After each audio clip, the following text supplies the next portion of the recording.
One morning, I was having breakfast with my wife when a telegram arrived. It was from Sherlock Holmes. It read, "Are you free for a day or two? Must go to the west of England to help with the Boscombe Pool murder. Shall be glad if you can come with me. The change will be good for us. Leaving Paddington Station on the 11:15 train." "Will you go?" said my wife, looking across at me. "I really don't know what to say," I answered. "I have a lot of sick people to visit. Anstruther can do your work for you. You are looking tired, and I think a change from your work will be good for you. You are always so interested in Mr. Holmes's cases." "As always, you are right, my dear. But if I do go, I must get ready immediately, because the train leaves in half an hour." My early life as a soldier taught me to travel with very few things. In a few minutes, I was on my way to Paddington Station. There, I found my old friend in his long gray coat and his favorite hat. He was walking up and down the platform. "It is really very good of you to come, Watson," he said. "I need a friend like you at times like this. No one can help me as you can. Please keep 2 corner places, and I shall buy the tickets." We were alone during the train journey. Holmes had a large number of newspapers with him, and for much of the time he wrote and thought. Finally, he made the papers into a very large ball and threw them away, keeping only one. "Have you heard anything about this case?" he asked. "No, nothing.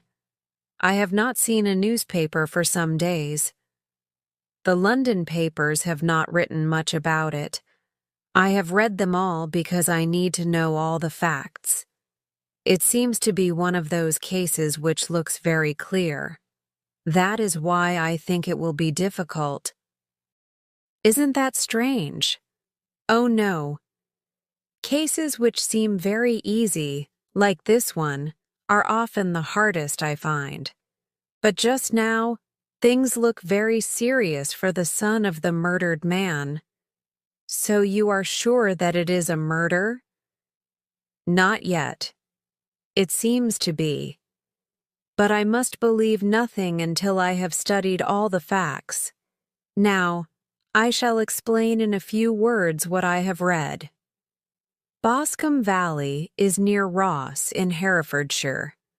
A large part of the land there belongs to Mr. John Turner. He made a lot of money in Australia and returned to live in England some years ago. His neighbor, Mr. Charles McCarthy, was also in Australia and lives at Hatherley, a farm which belongs to Turner. The two men first met in Australia, and it is natural that they have chosen to live in the same neighborhood. Turner is the richer man, and it seems that McCarthy pays him for the use of his farm. They seem to be good friends and spend quite a lot of their time together. McCarthy has one son, who is 18 years old, and Turner has a daughter who is about the same age. The wives of both men are dead. The two families lived quietly and did not mix much with other people. McCarthy had 2 servants, but Turner, in his big house, has several more, about 6. That is all I have been able to find out about these families." "What about the murder, then?" I asked. "Don't hurry me, Watson.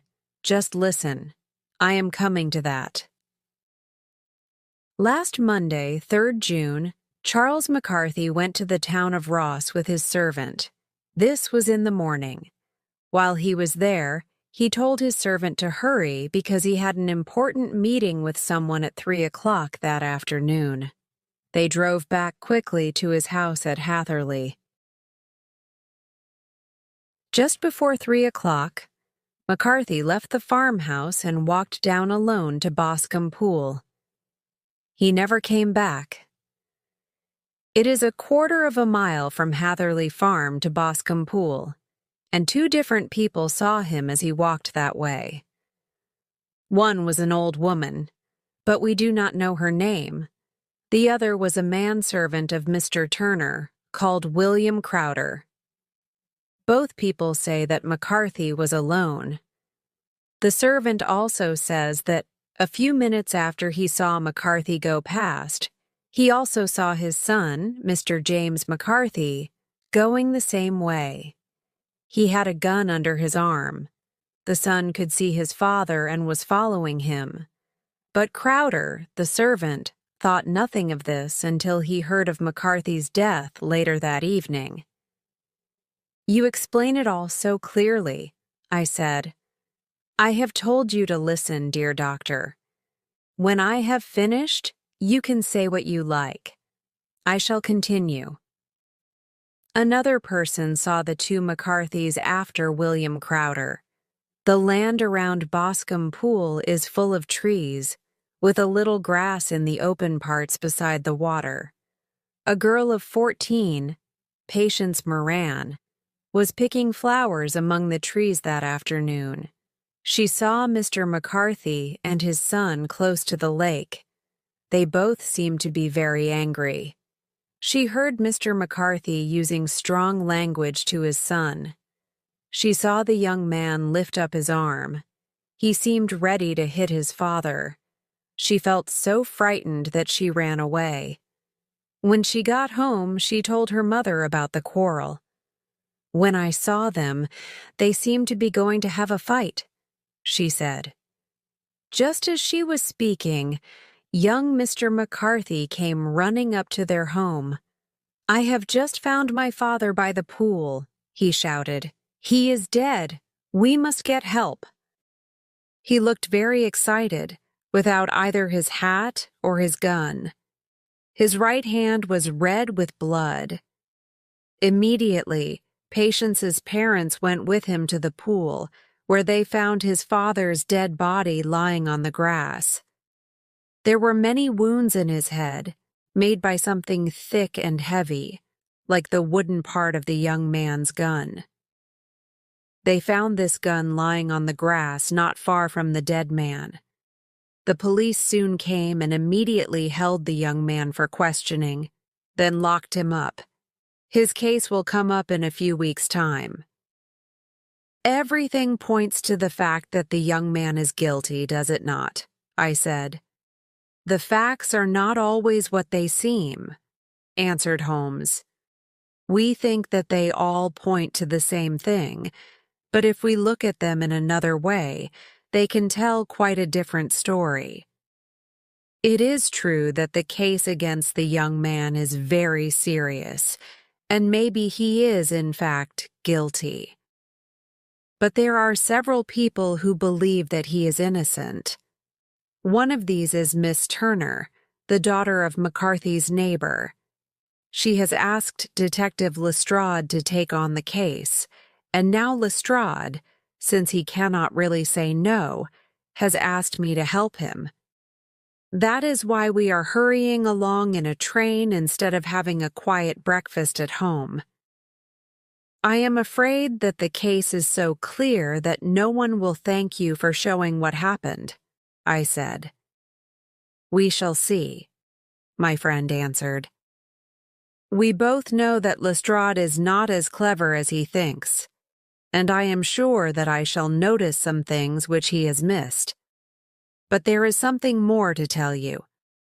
When the police came to Hatherley Farm and took young McCarthy prisoner," he said, "I am deeply sorry, but I am not surprised. I was expecting this." "Of course, that shows that he is guilty," I said. "In no way. In fact, he has repeated many times that he is innocent. But that is hard to believe, don't you think?" "Of course not. He cannot be so stupid that he does not realize the danger which he is in. So he cannot be surprised that he is a prisoner. Clearly, he is sorry that his father is dead and that they had a quarrel. His feelings are quite natural, I think." So what story does this young man have to tell? You can read it here in this newspaper, said Holmes. He gave it to me and pointed to the right page. This is what I read. Mr. James McCarthy, the son of the dead man, gave the following story. I was away from home for 3 days because I had business in Bristol. I came back only last Monday in the morning. My father was not at home when I arrived. A servant told me that he was in Ross on business. After some time, I heard the wheels of his carriage coming back. I looked out of the window and saw him walking quickly away from the house. I did not know where he was going. I then took my gun and went for a walk. I wanted to shoot some birds in the trees on the other side of Boscombe Pool. On my way, I passed William Crowder, as he has told you. But he is wrong when he says that I was following my father. I had no idea that he was in front of me. When I was about 100 yards from the pool, I heard someone call, "Cooey!" My father and I often used this call. I hurried towards the pool and found him standing there. He seemed very surprised to see me and also quite angry. He asked, "What are you doing here?" I explained. We began to talk, and more angry words followed. I became angry too. I felt ready to hit him, but instead, I decided to leave. I know that my father gets angry very quickly, sometimes about things that are not important. I then went back towards Hatherley Farm. After only 150 yards, I heard a terrible scream, so I ran back to the pool again. I found my father on the ground. He was dying. There were terrible wounds on his head. I dropped my gun and held him in my arms, but he died almost immediately. I stayed beside him for some minutes, and then I made my way to the nearest house to ask for help. I saw no one near my father when I returned with Mr. and Mrs. Moran. I have no idea how he got those wounds. He was a cold man and not much liked in the neighborhood, but I do not think that he had any enemies. That is all I know about this business. Questioning of James McCarthy. Questioner: Did your father say anything to you before he died? McCarthy. His voice was very weak. He spoke a few words, but I only understood something about a rat. Questioner: What did that mean to you? McCarthy: It meant nothing. I do not think he knew what he was saying. Questioner: What were you talking about with your father that made him so angry? McCarthy: I prefer not to answer. Questioner: I must ask you to tell us. McCarthy: It is not possible for me to tell you. Please understand that it has nothing to do with his murder. Questioner: That is for us to decide. If you do not answer, you must realize that the case against you will be worse. McCarthy: I do not want to speak about it. Questioner: Is it true that the call of cooey was a call which you and your father used between you? McCarthy: Yes, it is. Questioner: Then why did he use it before he saw you, before he even knew of your return from Bristol? McCarthy: I do not know. Questioner: Did you see anything unusual when you ran back to find your father? McCarthy: Nothing very clear. Questioner: What do you mean? McCarthy: I was so surprised and worried that I could think only of my father. But I remember that, as I ran towards him, I saw something on the ground to the left of me. It seemed to be a piece of gray cloth, a kind of coat, I think. When I got up, I looked for it again, but it was gone. Questioning of James McCarthy. Questioner: Do you mean that it disappeared before you went for help? McCarthy: Yes, it was gone. Questioner: You cannot say what it was? McCarthy: No, I just had a feeling that there was something there. Questioner: How far from the body? McCarthy: About 15 yards away. Questioner: And how far was it from the trees? McCarthy: About the same. Questioner: So you think that someone took it while you were only 15 yards away? McCarthy: Yes, but I had my back towards it. The questioning of McCarthy ended here. Looking at the newspaper, I said, I see that the questioner has used hard words about young McCarthy. He gives importance to the fact that his father called to him before he saw him, and also that he did not want to explain his quarrel with his father. He tells us to remember the strange words which the dying man spoke. All these things, he says, are very much against the sun. Holmes laughed softly and made himself comfortable in his corner.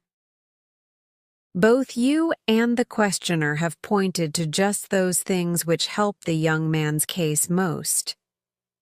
Don't you see that you believe him to be at the same time much too clever and not clever enough? He is not very clever if he cannot explain the quarrel in some way that makes us feel sorry for him, and too clever with his strange story of the rat and the cloth which disappeared. No, Watson, I shall study this case with the idea that what the young man says is true. We shall see where that path takes us. And now, I shall not speak another word about the case until we get to Ross. We shall have lunch at Swindon, and that will be in 20 minutes. Then Holmes took a book from his pocket and sat silently reading. It was nearly 4 o'clock when we arrived at last at the pretty little town of Ross. A thin man with an ugly face was waiting for us on the platform. I knew immediately that this was Lestrade, of Scotland Yard. We drove with him to a hotel where we took rooms. I have asked for a carriage, said Lestrade, as we sat drinking a cup of tea. I know, Mr. Holmes, that you will not rest until you have visited the place of the murder. A carriage? That was kind of you, Holmes answered. But because of the weather, I shall not need one. Lestrade looked surprised. I do not quite understand, he said. There is no wind and not a cloud in the sky. I have a packet of cigarettes to smoke, and the chairs in this hotel are unusually comfortable. I do not think that I shall need the carriage tonight. Lestrade gave a laugh. I am sure that you have decided how this case will end from your study of the newspapers. It is all quite clear, and it becomes clearer with every new fact. Still, one has to please a young woman, and this one knows what she wants. She has heard of you, and she decided to ask you to come. I told her again and again that there is nothing that you can do which I have not already done, but look, here is her carriage at the door. As he was speaking, a young woman hurried into the room. She was one of the prettiest girls that I have ever seen in my life. Her eyes were shining, her lips open, ready to speak, and her face was pink with excitement. She looked at each of us carefully and then turned to my friend. "Oh, Mr. Sherlock Holmes," she said. She seemed to know immediately who he was. "I am so glad that you have come. I have driven here to tell you this. I know that James did not do it. I know it, and I want you to know it too. Please be quite sure of that fact before you start your work. I have known him since we were both little children. and I know his weaknesses better than anyone. But he is too soft-hearted to hurt a fly. Anyone who really knows him must believe that he is innocent." "I hope that we can show that to be true, Miss Turner," said Sherlock Holmes. "Believe me, I shall do everything possible. But you have read the facts. You have studied the problem. You must see something wrong in what people are thinking. Some way of escape. Do you not believe that he is innocent?" "I think that probably he is." "There now," she said, throwing back her head and turning to Lestrade. "Do you hear that? He gives me hope." Lestrade looked unhappy. He clearly thought that Holmes was mistaken. "I am afraid that my friend here is only guessing," he said. "But he is right. I know that he is right. James and his father had many quarrels about me. Mr. McCarthy wanted us to get married. I have always loved James, and he loves me. But we are like brother and sister. He is still young and knows very little about life and, I mean, naturally, he did not wish to marry just yet. So there were quarrels. I am sure that this was one of them." "And your father?" asked Holmes. "Did he also want you to marry James?" "No, he was against it too. Only Mr. McCarthy wanted it." Holmes was watching her carefully, and we saw that her face suddenly became a deeper pink. "Thank you for this information," Holmes said. "Can I come and visit your father tomorrow? I am afraid that the doctor will say no." "The doctor?" "Yes, haven't you heard? My poor father has not been strong for many years, but with his sadness about this murder, he has become very ill. He is in bed, and Dr. Willows says that his case is serious. Mr. McCarthy was the only person left who knew father in the old days in Australia, when he was in Victoria." "Ha! In Victoria? That is important." "Yes, at the mines. Of course, I understand that those were the gold mines where Mr. Turner made his money." "That is right. Thank you, Miss Turner. You have been a very great help to me. You will tell me tomorrow if you have any news. I expect that you will go to the prison to see James. Oh, Mr. Holmes, if you do go, please tell him this. I know he is innocent." "I will, Miss Turner. I must go home now because my father needs me. He is unhappy if I leave him. Goodbye, and God help you in your work." She hurried from the room, and we heard her carriage moving away down the street. "I am surprised at you, Holmes," said Lestrade, after keeping silent for a few minutes. "Why do you give her hope when she is sure to lose it only too soon? I am not soft-hearted, as you know, but I think you are being unkind. I believe that there is a way of saving James McCarthy," said Holmes. "Have you an order to see him in the prison?" "Yes, but only for you and me." "Then I shall change my plans and go out. We have still got time to take a train to Hereford and see him tonight?" "Plenty of time." "Then let us go. Watson, I am afraid that you will be bored, but I shall only be away for an hour or two." I walked with them to the station and then came back alone through the streets of the little town to our hotel. There, I sat and tried to read a book, but the story was so stupid that my thoughts kept returning to the Boscombe Pool mystery. I could not follow the story.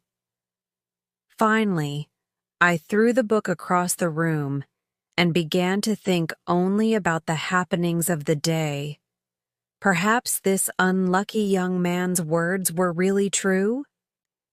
In that case, what terrible thing happened between the time that he left his father and the time that he ran back to the pool, hearing his dying screams. Something very frightening, I was sure. But what was it? Maybe the shape of the wounds had something to tell me, as a doctor.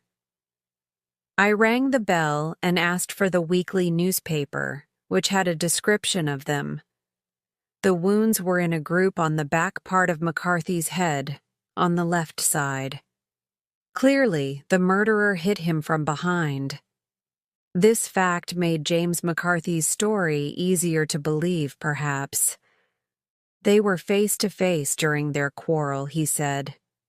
Of course, it was also possible that James hit him when his father turned his back.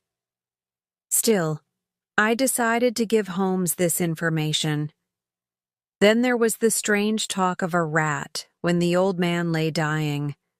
It is unusual for a dying man to use words with no meaning. Probably he was trying to explain how it all happened. But what did it mean? I thought hard, trying to find an answer to the mystery, but I could not. Then there was the gray cloth which young McCarthy saw.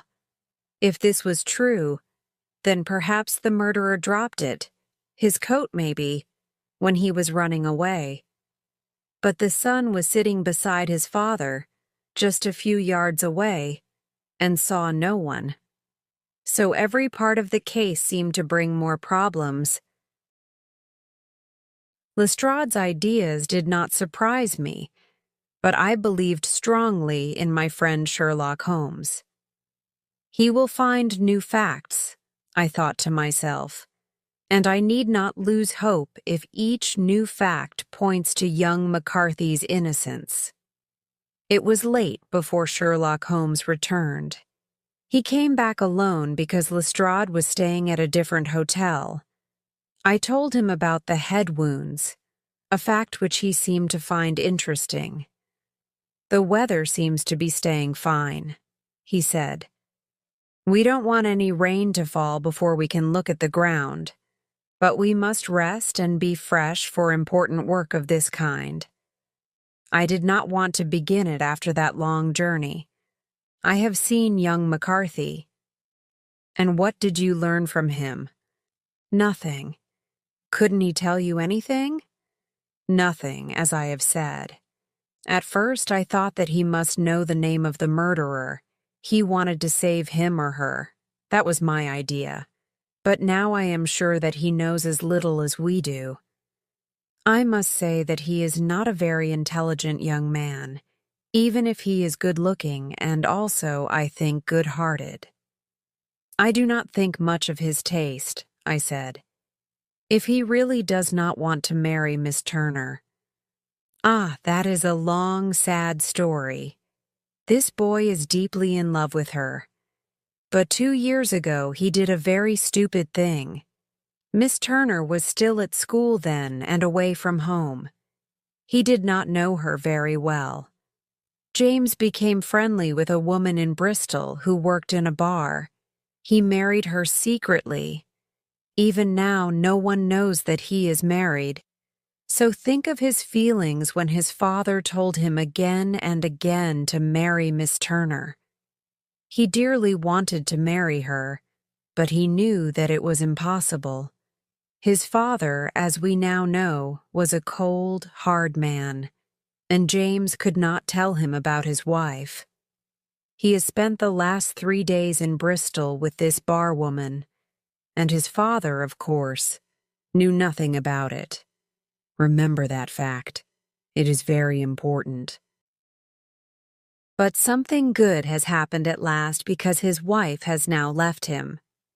She read in the newspaper about his serious trouble and wants to have nothing more to do with him.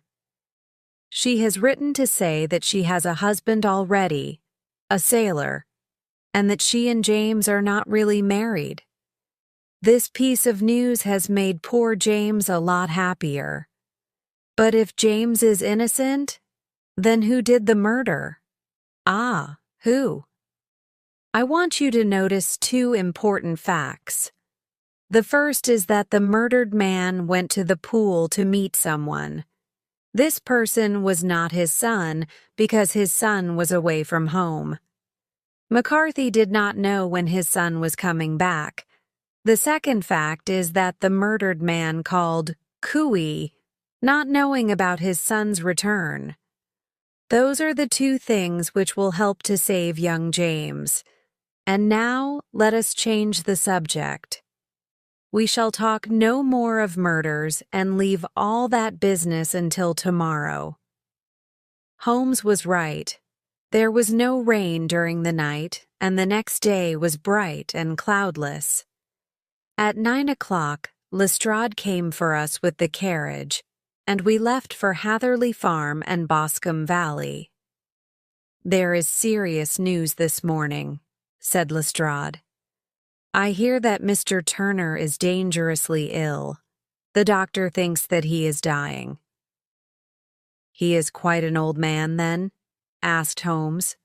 "About 60, but his health has been bad for some time. This business has made him really ill. He was an old friend of McCarthy's and helped him in a number of ways. I have learned that he gave him free use of Hatherley Farm. Is that true?" "This is most interesting," said Holmes. "Oh, yes. And he has helped him in other ways, too. Everyone round here speaks of his kindness to McCarthy." "Really? Don't you think it strange, then, that McCarthy wanted his son to marry Turner's daughter? The Turners are rich, and the McCarthys seem to be quite poor. We know that old Mr. Turner has always been against the idea. His daughter told us that. Don't you find that McCarthy's friendliness is a little unusual?" "You are always full of ideas, Mr. Holmes," said Lestrade, looking at me with a smile.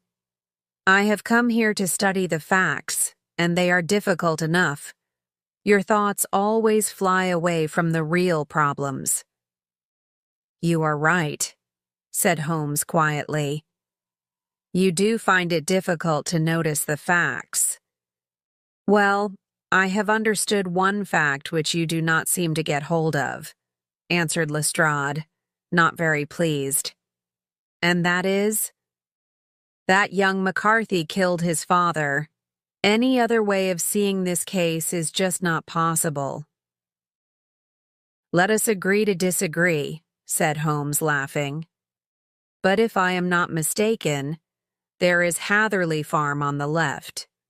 Yes, that is it.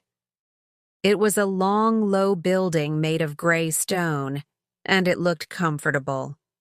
But the windows were all shut, and there was no smoke coming up from the roof. It looked empty. We knocked on the door, and a young servant girl came out. She showed us first the boots which old Mr. McCarthy was wearing at the time of his death. She also showed us a pair of the son's boots. Holmes studied their size and shape very carefully. He then asked to see the back of the house.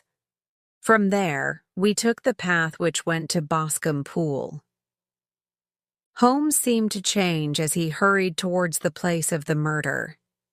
He stopped being the quiet thinker of Baker Street. His face became redder and darker. His eyes shone with a hard light. He pressed his lips together and held his face down and his body low, studying the ground. His thoughts were turned so fully to the case that he did not seem to hear anything that we said. If he did, he answered only with a short word or two.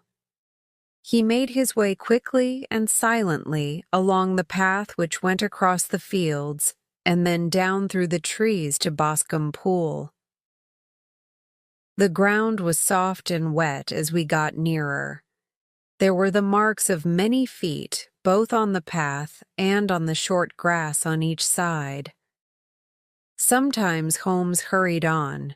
Sometimes he suddenly stood still. Once he walked away from the path into a field. Lestrade and I walked behind him. Lestrade seemed bored and uninterested in what Holmes was doing. but I watched my friend carefully, knowing that every movement had a meaning. Boscombe Pool is a small piece of water about 120 yards wide. It lies at the end of the Hatherley farmland, where it joins the beautiful parkland belonging to Mr. Turner. Above the trees on the far side of the pool, we could see the big red roofs of Turner's home. On the Hatherley side of the pool, the trees grew thick. There was a narrow piece of open ground about 40 yards wide between the trees and the water of the lake. This open part was covered with short, wet grass. Lestrade showed us the place where the body was lying when they found it. In fact, the ground was so soft that I could see the marks left by McCarthy's fall. But looking at Holmes, I realized from his excited face and the quick movement of his eyes that he was learning many other things from the marks on the grass. He ran here and there like a dog which has smelled a wild animal. Then he turned to the detective. "Why did you go into the pool?" he asked Lestrade. "I thought that maybe there was a gun or a piece of clothing or something like that in the water. But tell me, how—" "Oh, come now, Lestrade. I have no time. That left foot of yours is everywhere. A child can see it. Look over there, where it disappears into the grass." This case was perfectly easy until a crowd of people came and stupidly walked all over the place. Here is where the Morans came, and their footmarks have covered the ground for 5 or 6 yards around the body. But here are 3 different lines of the same feet. He took out a magnifying glass and lay down on top of his coat to see the marks better. Talking to himself more than to us, he said, "These are young McCarthy's feet. Twice he was walking and once he was running fast, because his toes are pressing deeper into the ground. That follows his story, does it not? Then here are the father's footmarks as he walked up and down. What is this then? Ha ha! What have we here? Someone walking on his toes? In boots with square toes, too. Quite unusual boots. They come, they go, they come again. Of course, that was for the coat. Now, where did they come from?" He ran up and down, sometimes losing and sometimes finding the line of footmarks.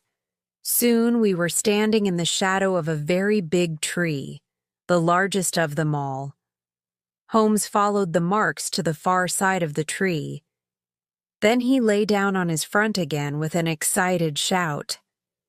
For a long time he stayed there, turning over the dry leaves until he picked up something small, which looked burned. He put this into an envelope. Next, he studied both the ground and the sides of the tree with his magnifying glass. A big rough stone was lying among the leaves. He looked at this too with great interest and kept it. Then he followed another line of footmarks. These went along a path through the trees until they came to a road, where the marks disappeared. "It has been a most interesting case," Holmes said, becoming himself again. "I think that this little house on the right must be the Moran's home. I will go in and have a word with Mr. Moran. Perhaps I will write a short letter. After that, we shall drive back to the town and have lunch. Please walk to the carriage. I shall be with you again in 10 minutes. 10 minutes later, we were in the carriage, driving back to Ross.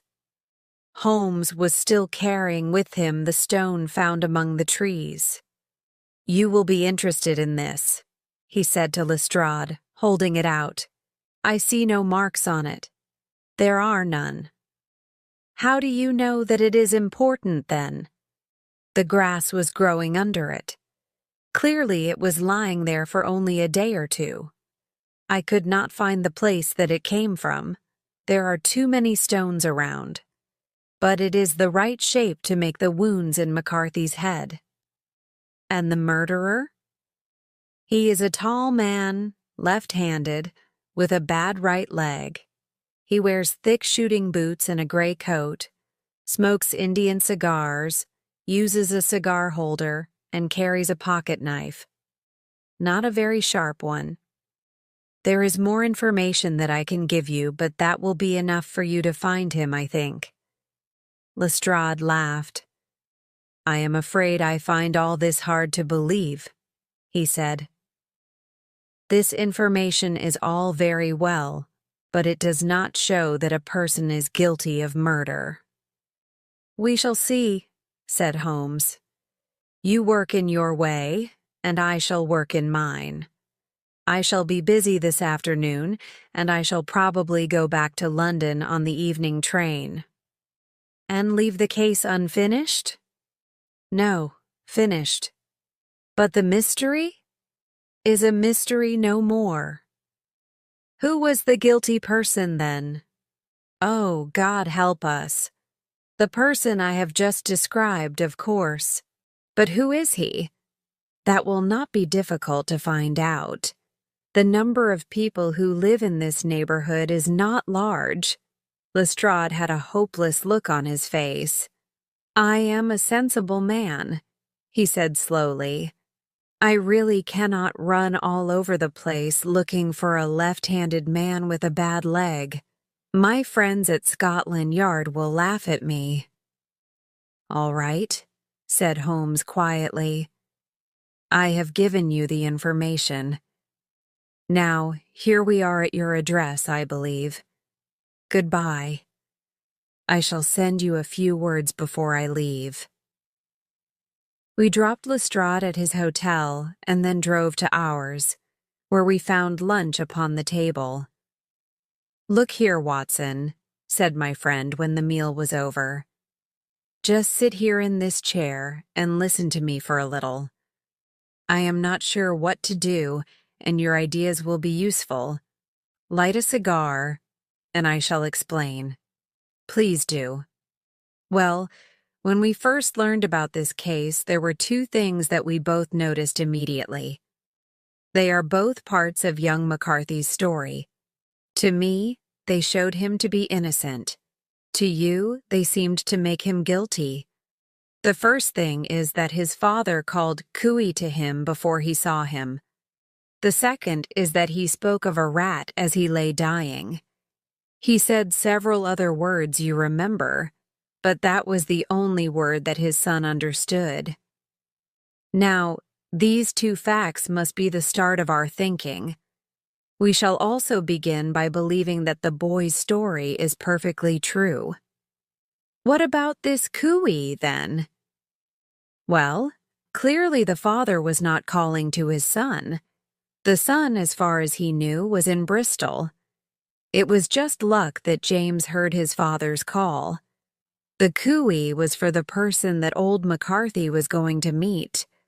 But cooey is a special call that Australians use.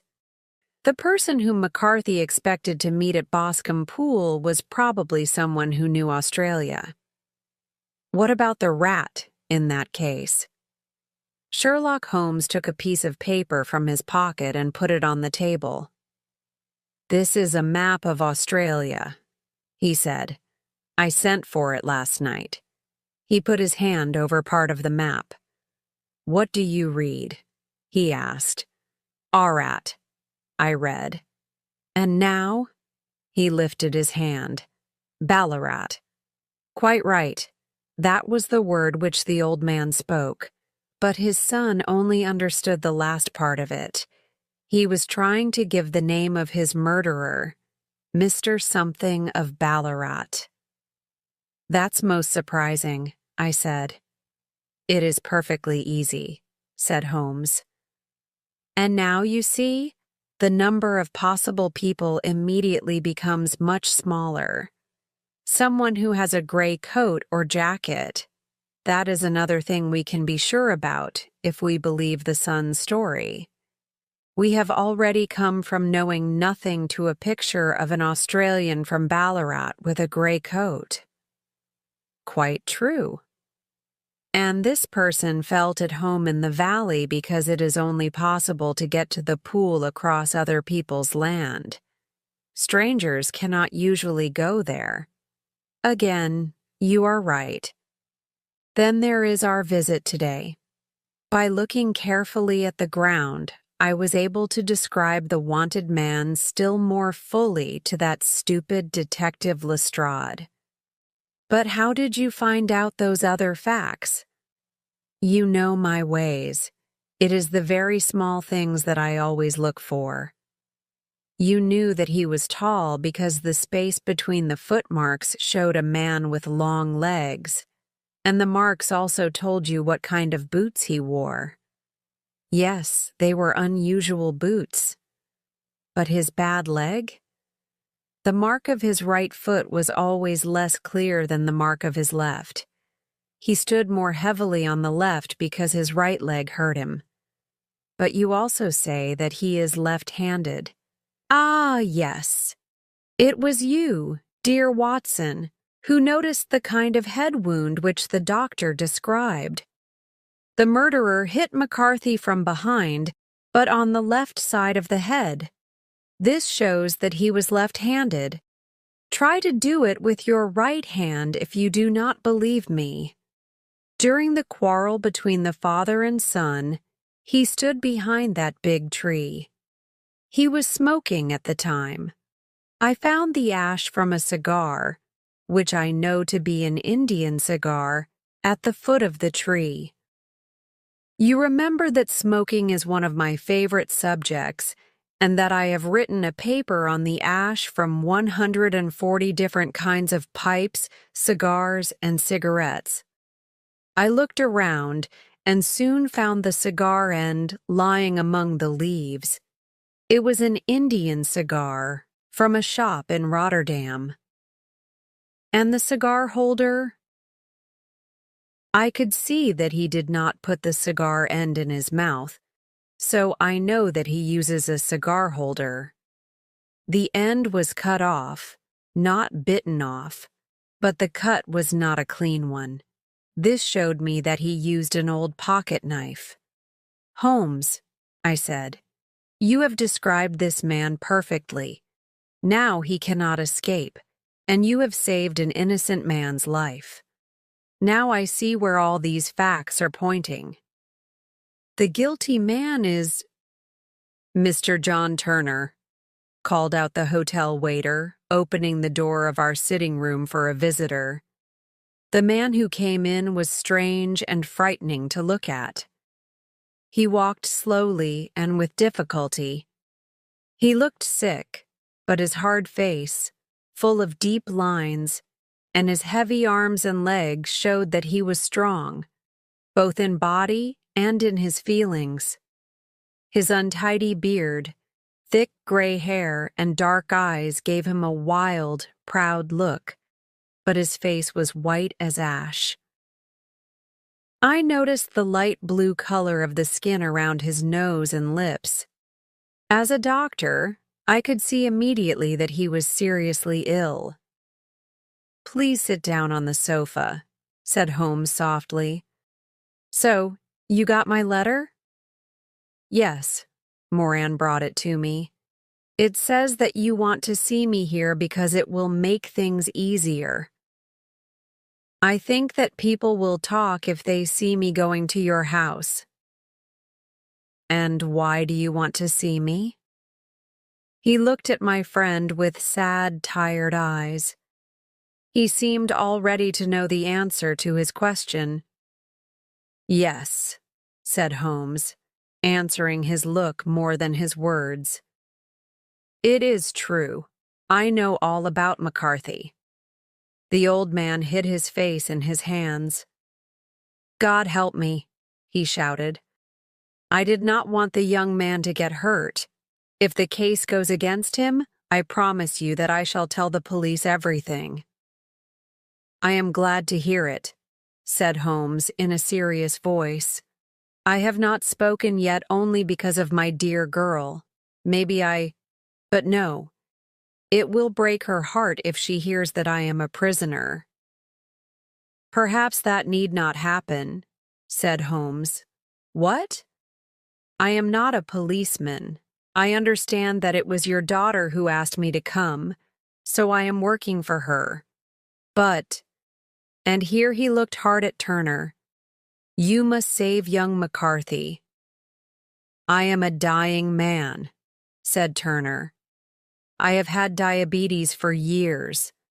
My doctor does not think that I have more than a month to live, but naturally I prefer to die under my own roof than in prison." Holmes stood up, crossed to the table, and sat down at it with a pen in his hand and some paper in front of him. "Just tell us the true story," he said. "I shall write it all down. You will put your name to it, and Watson here will listen to everything. Then if I need to save young McCarthy's life, I can give it to the police. I promise you that I shall not use it until I must." "Very well," said the old man. "I do not think that I shall live until the case comes up, so it does not matter much to me. But I want to save Alice's feelings if I can. It is a terrible thing for her to live with. She is so young. And now I will explain everything to you. It has taken a long time to happen, but it will not take me a long time to tell. You did not know this dead man McCarthy. He was a true criminal, bad in every possible way. I hope that you never fall into the hands of someone like him. He has sat on my back for 20 years and he has made my life impossible. I shall tell you first how I met him and became tied to him and his greedy ways. It was in the early 60s at the mines. I was a young man then, hot-blooded and ready to try anything new. I made some bad friends, began drinking, had no luck in finding gold. So I left the mines and became what you call here a gangster, a robber on the roads. There were 6 of us and we had a wild, free life, robbing a sheep station sometimes or stopping the carriages on the road to the mines. Blackjack of Ballarat was the name I took, and in Australia, people still remember our group as the Ballarat Boys. One day, a carriage was carrying gold from Ballarat to Melbourne, so we hid beside the road and took it by surprise. There were 6 guards on horses and 6 of us, so we nearly lost the fight. But we shot 4 of them within a few minutes. They killed 3 of our boys before we got our hands on the gold. I put my gun to the head of the driver, who was this same man, McCarthy. I meant to shoot him but decided to let him go. I still remember his greedy little eyes looking hard at my face. He planned to remember me. We rode away with the gold and became rich men. I left my old friends and made my way back to England. Here, no one knew me or my past.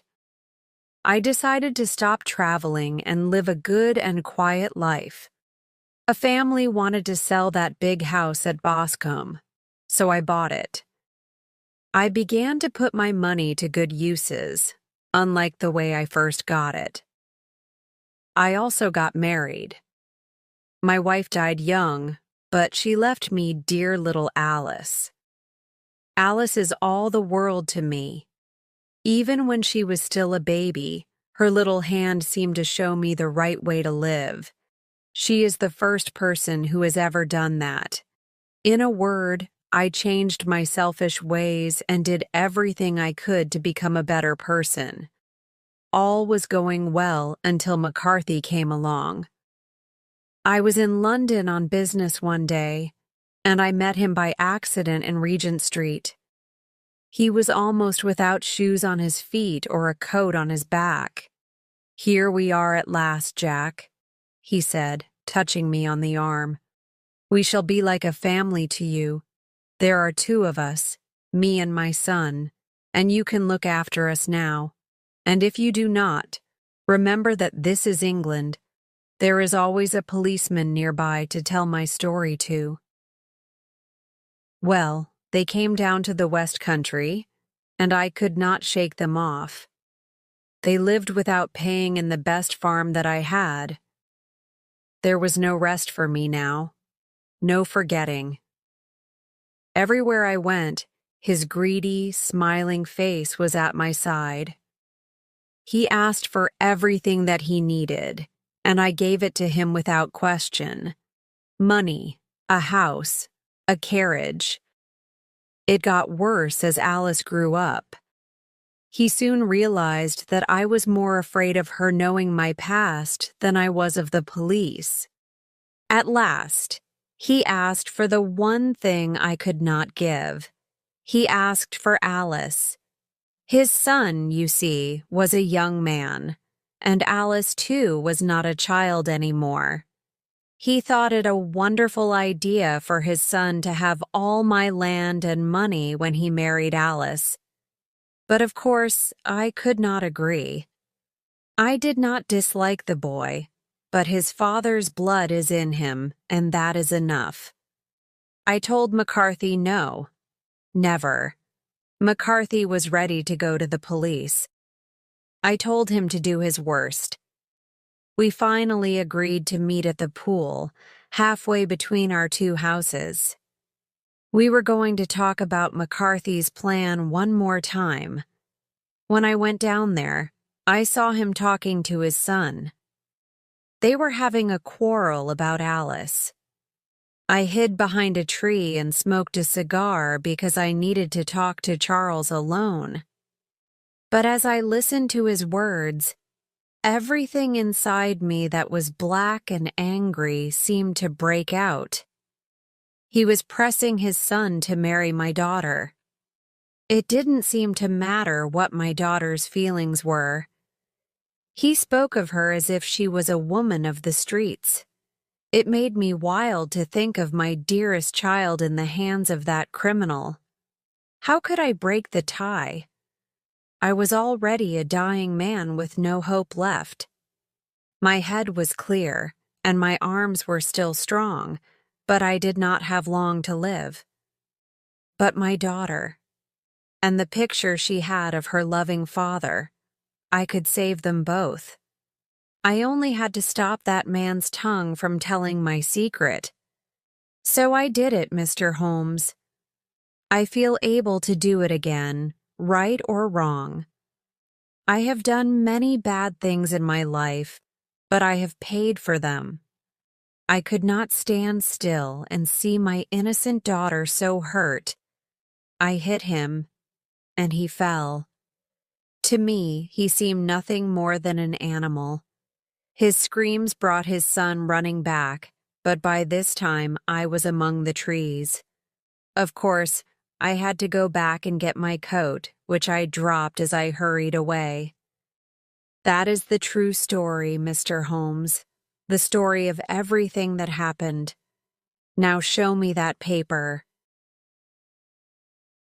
Well, it is not for me to speak of right or wrong, said Holmes, as the old man wrote his name at the bottom of the last page. I hope that I shall never have to show that you are guilty. I hope not, sir. And what do you mean to do now? Because of your health, I shall do nothing. You know too well that you must live with your terrible past. Holmes pointed to the handwritten pages on the table. I will keep this information, and if they decide that young McCarthy is guilty of this murder, I must, of course, use it. If that does not happen, no man alive shall ever see it. Your secret will be safe with us, and the mystery of Boscombe Pool will stay a mystery forever.